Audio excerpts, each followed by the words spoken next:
하나님 아버지, 이 시간 우리가 하나님께 예배 드리기 원합니다.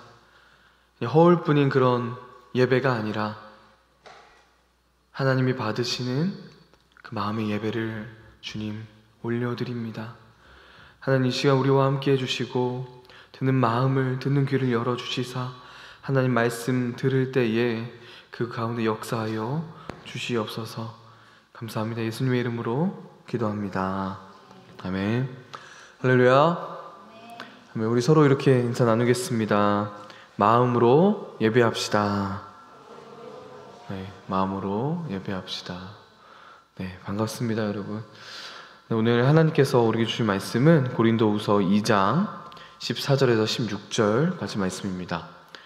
고린도후서 2장 14절에서 16절까지 말씀. 네, 짧으니까 우리 한 목소리로 쭉 읽도록 하겠습니다. 시작. 항상 우리를 그리스도 안에서 이기게 하시고 우리로 말미암아 각 처에서 그리스도를 아는 냄새를 나타내시는 하나님께 감사하노라. 우리는 구원받는 자들에게나 망하는 자들에게나 하늘 앞에서 그리스도의 향기니 이 사람에게는 사망으로부터 사망에 이르는 냄새요, 저 사람에게는 생명으로부터 생명에 이르는 냄새라. 누가 이 일을 감당하리요. 아멘.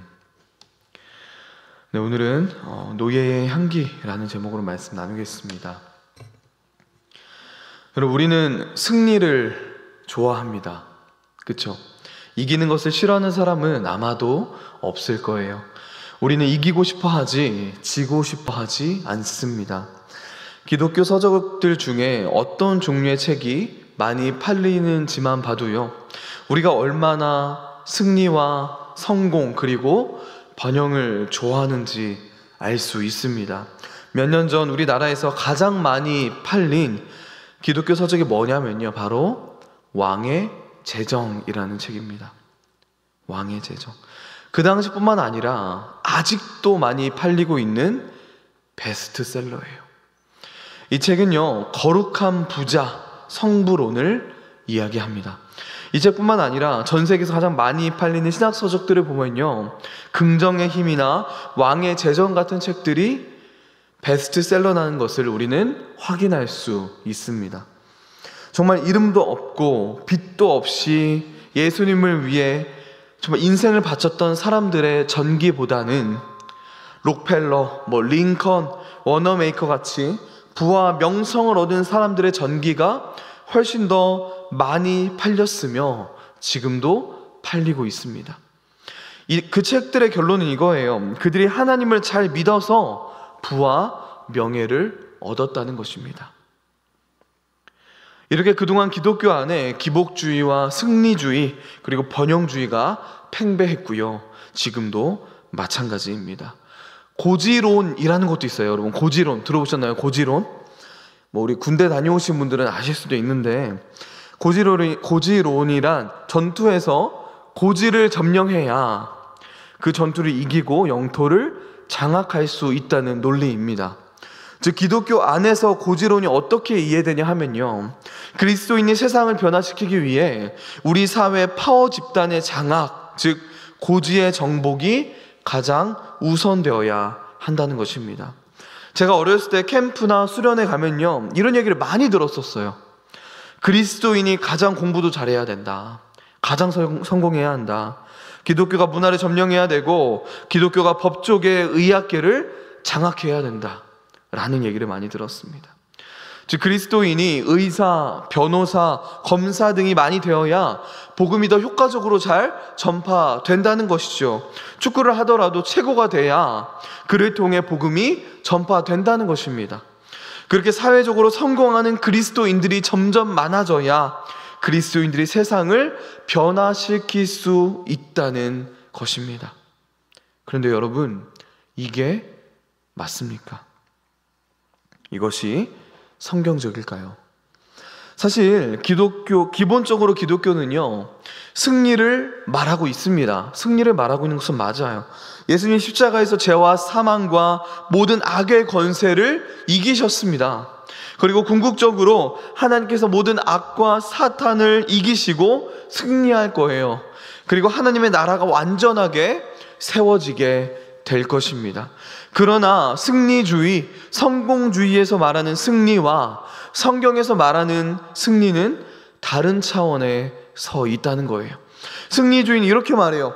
그리스도께서 이기셨으므로 우리도 이 땅에서 이긴 자의 삶을 살아가야 된다. 그러나 성경이 말하는 것은 무엇입니까? 우리가 하나님의 은혜를 받은 사람이라는 것을 가장 잘 증명하는 것은 예수님이 고난받으심으로 승리하셨듯이 예수님과 같은 방식으로 기꺼이 고난에 참여하라는 거예요. 이 점에서 성경의 승리와 우리가 말하는 승리가 다른 것입니다. 여러분, 오늘 말씀 중에 14절은요 성경에서 가장 사랑받는 구절들 중 하나입니다.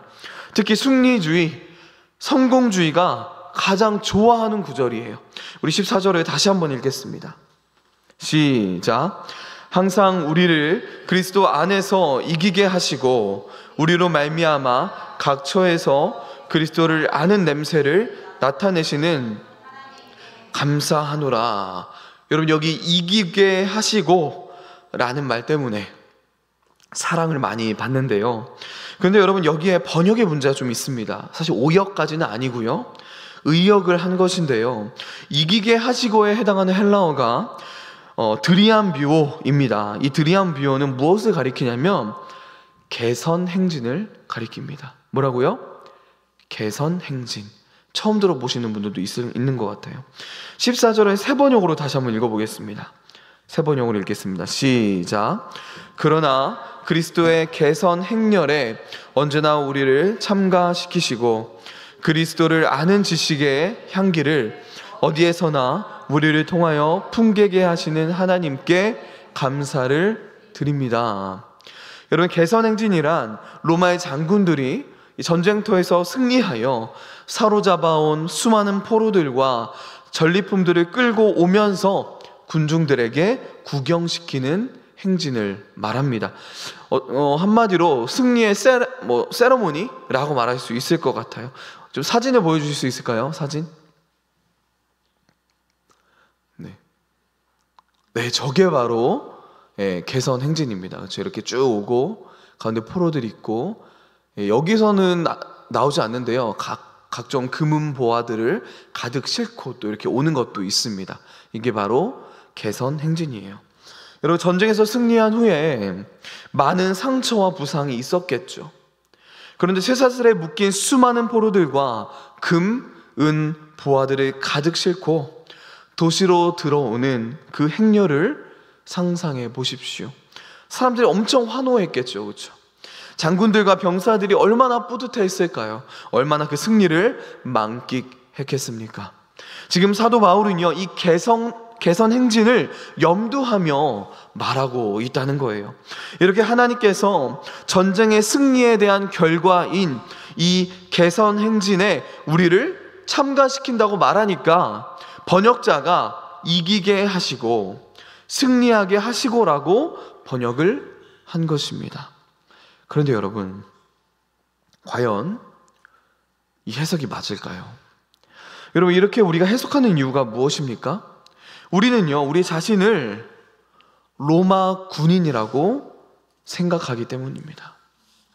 그래서 우리는 우리 자신을 위대한 승리를 이룬 장군이신 예수님의 영광에 참여하는 병사로 나 자신을, 그리고 많은 그리스도인들을 투영시킨다는 거예요. 사도 바울이 지금 자신을 로마 병사에 빗대어 말한다고 생각하는 것이죠. 근데 여러분, 여기서 중요한 것은요, 지금 사도 바울은 자신을 로마의 병사로 비유하고 있지 않습니다. 사도 바울은 자신을, 우리 그리스도인을 포로에 비유하고 있는 거예요. 노예에 비유하고 있습니다. 아까 봤던 사진을 다시 볼까요?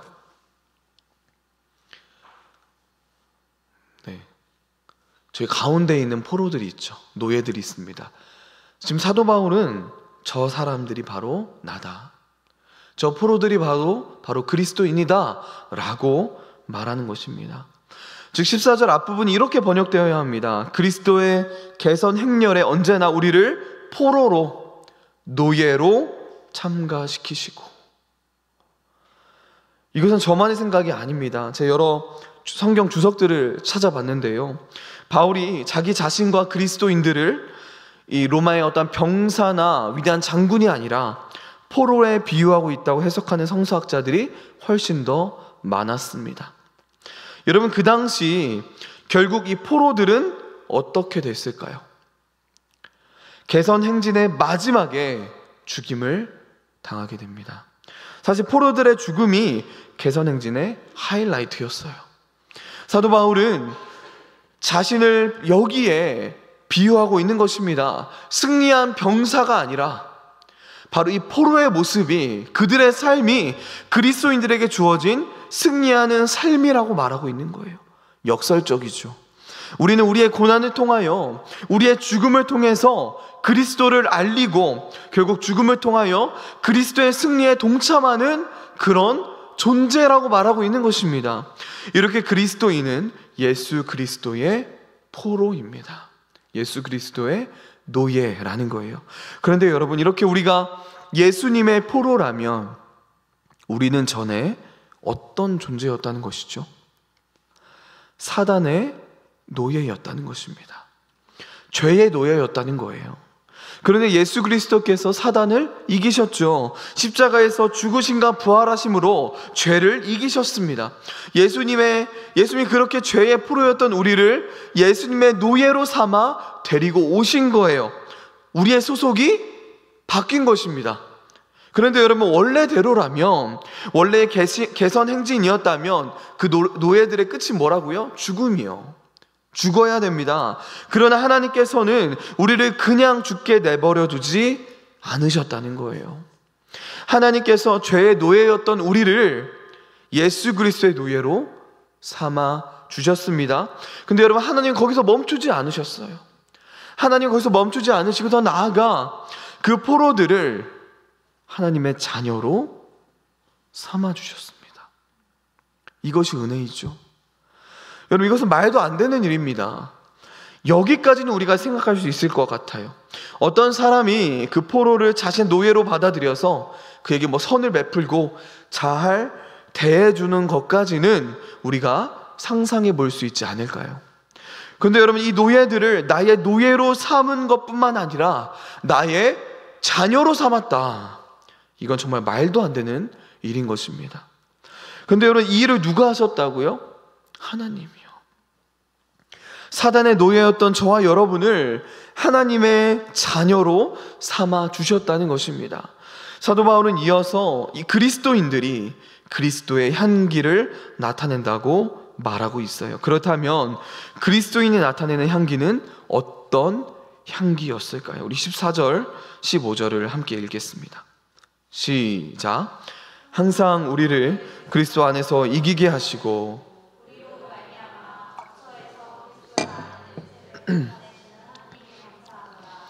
우리는 구원받는 자들에게나 망하는 자들에게나 하나님 앞에서 그리스도의 향기니. 아멘.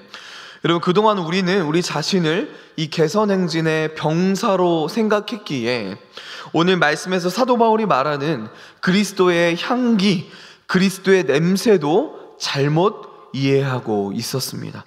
그 당시 개선행진을 하면요, 특히 어떤 냄새로 가득했다고 해요. 개선행진을 할 때 길가에 향을 피워 냄새를 냈다고 합니다.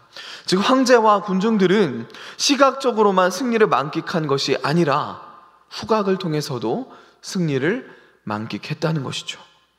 여러분, 우리가 보통 그리스도인의 향기, 그리스도인의 냄새라는 말을 들으면 어떤 생각을 하죠?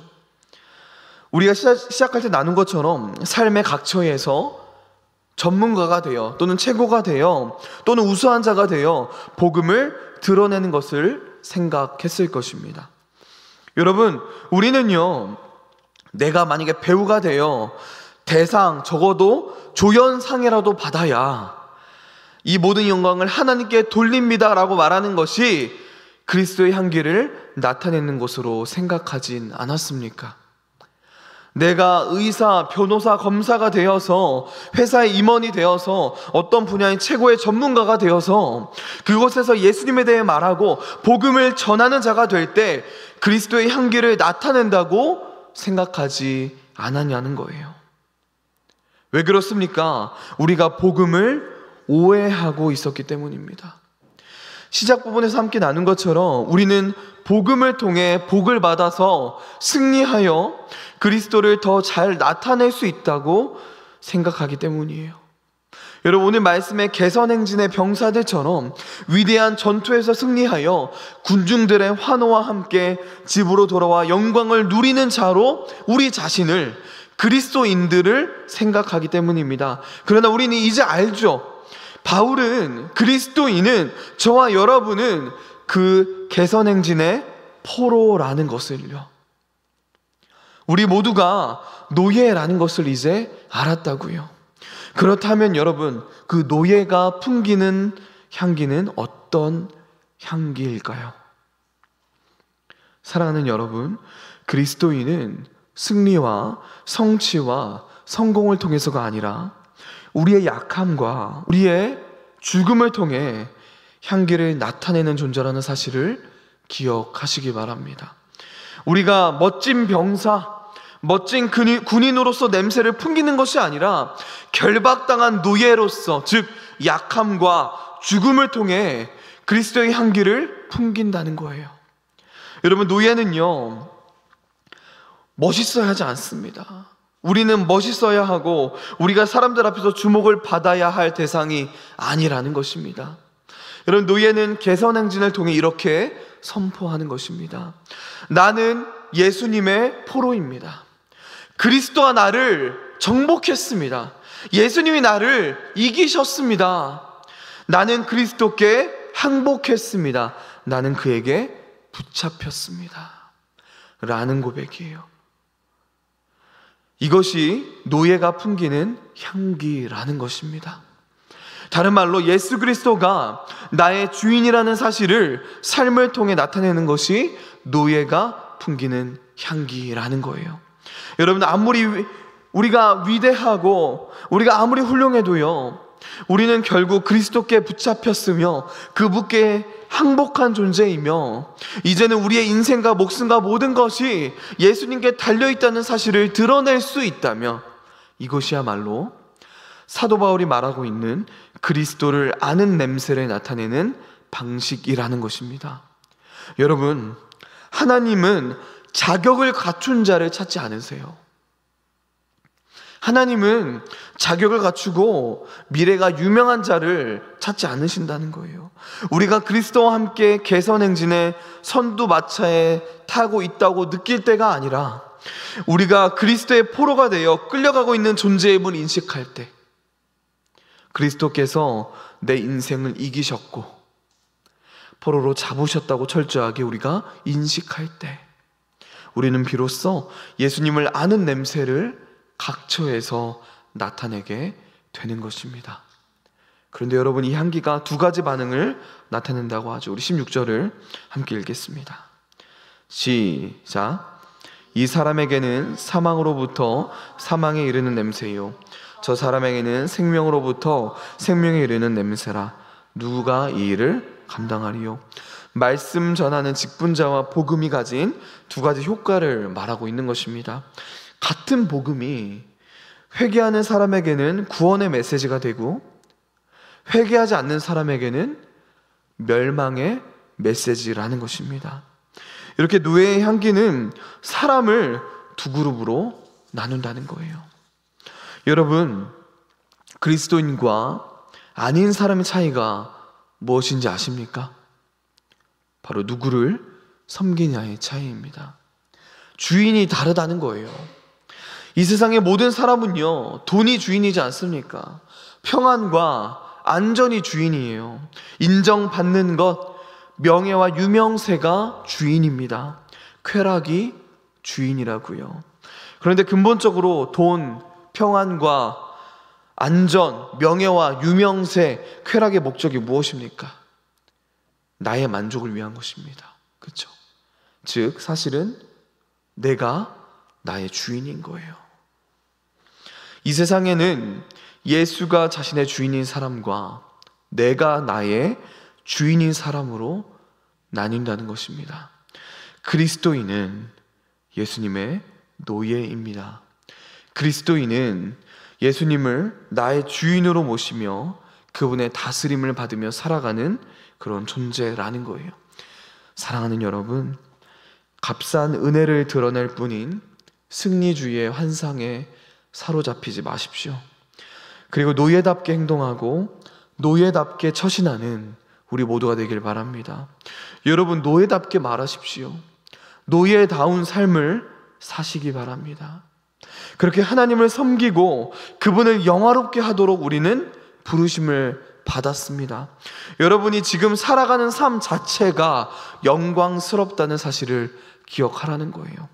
여러분이 더 나은 사람이 되어야, 더 큰 성공을 거두어야, 더 나은 위치에 가야, 많은 것을 더 이루어야 우리의 삶이 영광스럽게 되는 것이 아니라는 거예요. 우리가 더 많은 것을 이루고 더 나은 사람이 되고 더 높은 위치에 올라가 큰 성공을 거두어야 하나님이 나의 인생을 통해 영광 받으시는 것이 아니라는 거예요.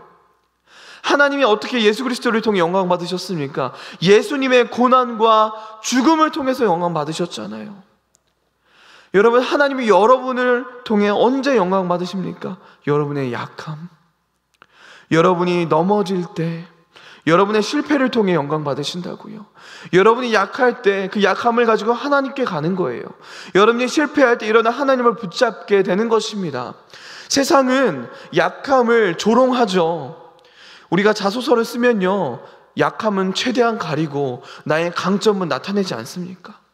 그러나 하나님은 그것을 원하지 않으세요. 약함을 숨기지 말라는 거예요.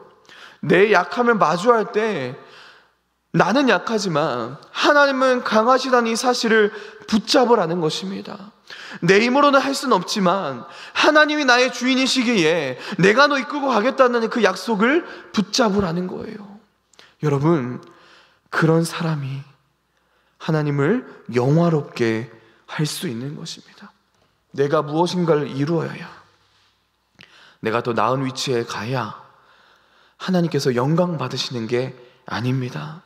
여러분의 약함을 통해 그리스도를 드러낼 때 하나님이 영광 받으세요. 여러분이 삶의 실패를 할 때 그 가운데서도 주님을 찬양하는 그 모습을 통해 하나님이 영광 받으십니다. 여러분이 누군가 봐도 절대로 감사할 일이 하나도 없음에도 불구하고 내가 구원받은 존재 그 하나만으로도 하나님께 감사하는 모습을 보일 때 하나님은 그 영혼을 통해 영광 받으십니다. 여러분, 이것이 복음의 비밀이에요. 여러분, 우리가 예수님의 노예로 부름 받았다는 그 사실을 안다면 그 사실을 인하여 감사하고 그 영광의 길을 걸어갈 수 있는 은혜를 구하시기 바랍니다. 만일 여러분 중에 나는 아직 예수님의 노예가 아니라고 생각하시면요, 이렇게 구하십시오. 나를 정복하옵소서. 내 고집, 내 아집, 내 야망, 내 모든 것을 이기시옵소서. 그리고 나를 당신의 포로로, 노예로 삼으시옵소서. 하나님께서 우리 새누리교회 청년부를 예수 그리스도의 노예의 공동체로 온전케 하사 그리스도를 아는 냄새를, 그 노예의 향기를 온 세상에 드러나게 해주시기를 바랍니다.